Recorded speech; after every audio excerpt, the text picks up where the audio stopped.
Hey, what's up everybody? Welcome to another, not really, episode of B is for Build. This is a response video to my last video about the DIY drivetrain modifications. It's a revision video, I guess I should say. Like I said to you guys in the last video that if something went wrong, I would let you know right when it went wrong. And commenters informed me that something went wrong right off the bat. We didn't even need to drive the car. There's a fundamentally incompatible way of engineering that thing that I built that will not work on the car that I didn't know about. So here comes a revision episode right now. This is what I'm going to be talking about, and I'll show you guys how we're going to fix it. Just a hint, I'm not going to be the one fixing it, so you guys probably like that. So what I'm going to do right now is I'm going to jump under the car, pull the driveline out, and then I'll come back above ground and talk about what went wrong and stuff like that. Stay tuned.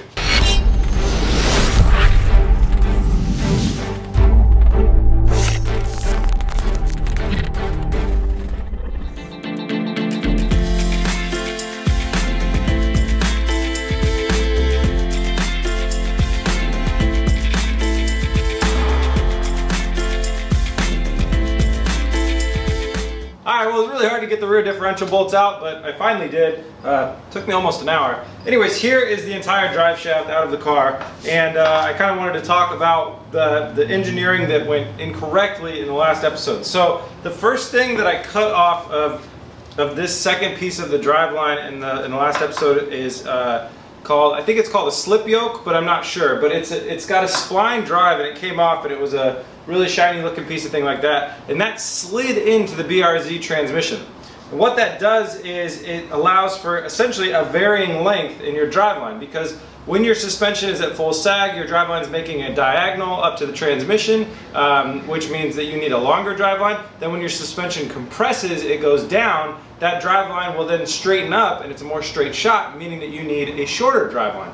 So we are running really stiff suspension on here, so it wouldn't be as much of a difference as, like, say, a very, very, I don't know, wobbly car. But thank you guys that commented and told me about that, and that's one of those things that I knew about because I've learned about it from watching other shows, but I didn't think about while I was building this thing.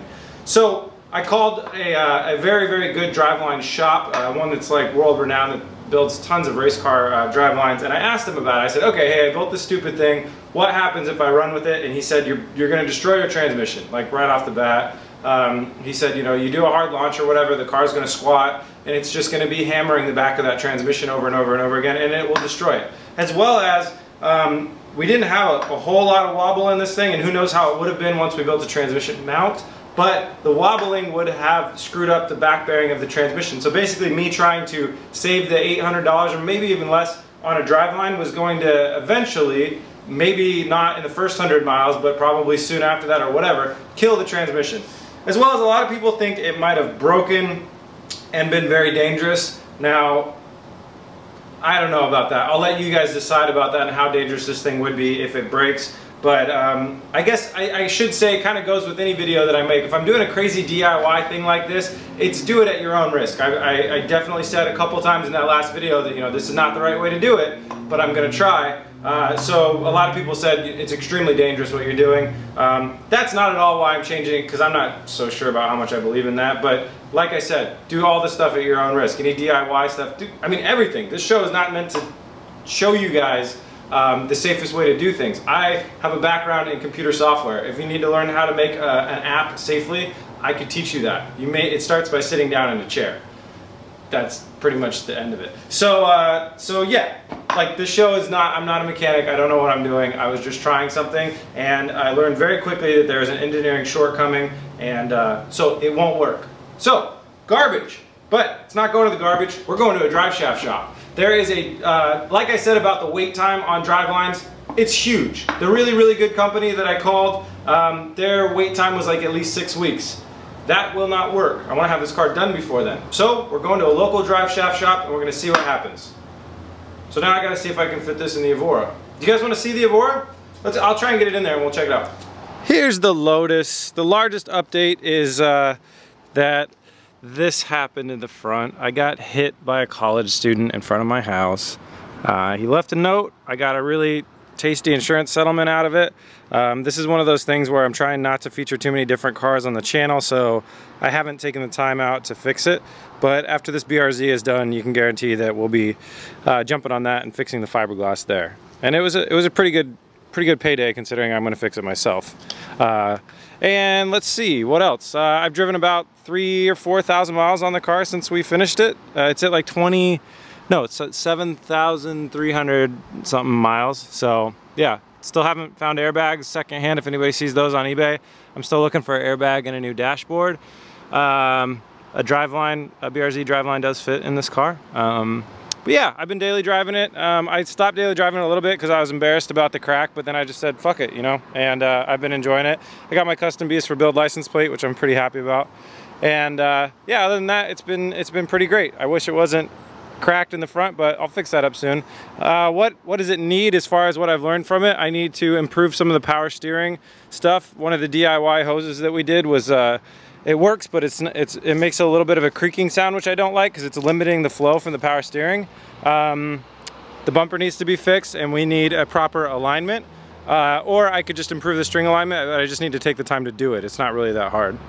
So that's the Evora. Let's jump in it and head down to the driveline shop. All right, I'm here at Driveline Specialties of Portland. It's kind of a good news, bad news situation. I went in there and talked with them. First up, bad news is they're pretty far out. But I think that they're gonna be able to get it just around the time that the build is supposed to be finished if they can get it done. The next problem is they don't like the concept or the configuration that I had for an idea of how to make this thing work. They don't want to put an inline flexible joint and then run to a 3-wide that connects to the Toyota transmission. They don't want to do that for some reason. They want me to pull the 3-wide off and try and see what the slip yoke, the spline drive configuration is of that. So this is turned on to a full-on episode. I thought it would be done here, but it is not. So we are going back to the shop now. I got to get under that car, figure out how to pull that 3Y bolt off of that 3Y bracket or whatever you want to call it off of the transmission, slide it out of there, and bring it back here. So back to the shop. All right, here we are underneath the car, and this is the 3Y on the end of the transmission. I believe that's what the guy called it, a 3Y. And here is our nut that we got to try and get off.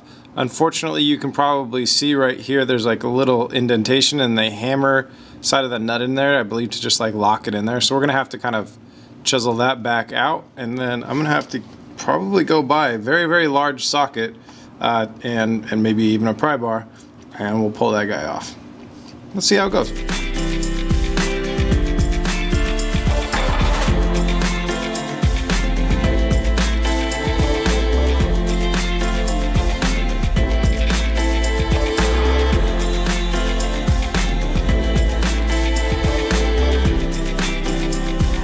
All right, the part is off. It looks something like this in the front and then like that on the side, and then it's got the splines on the back there. And that's what they're hoping to find, is a piece with a yoke on the front and a spline on the back that can slip over that. And it's gonna be tough for them to find something that will seal up. And I mentioned that to him.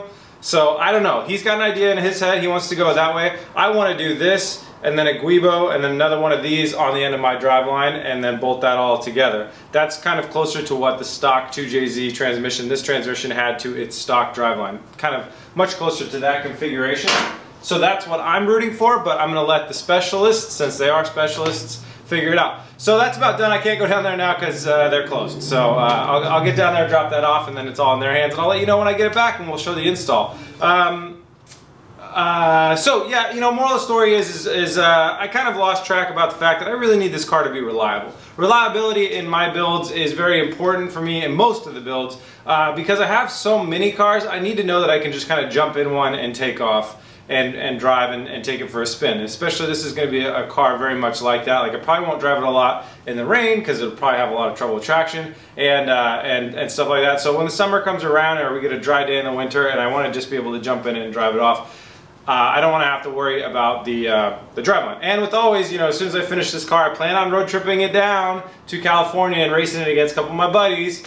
So I need to have it be able to do thousands of miles, and I don't know how that driveline would have done, but I know with no flexibility in the driveline, it would have broken it. So Moral of the story is you know, when I'm doing something on the channel, it may not be safe. Definitely don't take what I say as gospel, because like I said before, I'm not a mechanic, and that was not the right way. So especially if I say something is not the right way to do it, you know, follow at your own risk. But if you were building a go-kart, it probably would have worked. Or if you just needed to play with the car for a weekend or something. Anyways, that's it, guys. Thanks for tuning in. I hope you like this, whatever this was, but the learning process with me on this. Anyways, thanks so much. You know where to find our merch. That's bsforbuild.com. You know where to find us on Facebook and Twitter and Snapchat. That's all BS for Build. Thanks for watching, guys. I do appreciate it. Please remember to like and subscribe. Peace!